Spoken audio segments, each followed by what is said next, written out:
Sir కూడా వందనాలు. ఇప్పుడు నేను చెప్పబోయే కథ నీతి గురించి చెప్పబోతుంది.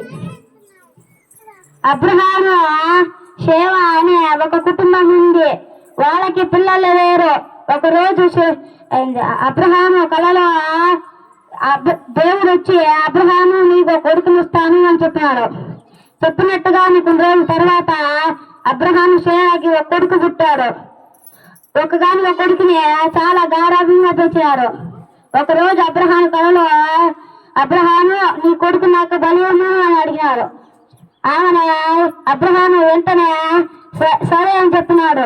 పొద్దున్నే అబ్రహాము కొడుకుని తోలుకొని పోయాడు. కొండపైకి వెళుతుండగా నాన్న కట్లు ఉన్నాయి, కట్టుంది కానీ బలిపశు లేదు నాన్న అడిగాడు. అప్పుడు అబ్రహాము కళ్ళల్లోంచి కన్నీళ్లు గారినాయి. పైకి వెళ్ళి కట్ల మీద పండేశాడు కొడుకుని. ఆమె నాన్న ఏం చేస్తున్నావంటే నిన్ను దేవుడు బలియమన్నాడు అని అన్నాడు. ఆమె పిల్లాడు నాకు భాగ్యం నానా, నేను చేసిన పుణ్యం ఇది అన్నాడు. ఆమెని నరుకుతుండగా అబ్రహాము ఆగు ఆగు అన్నాడు.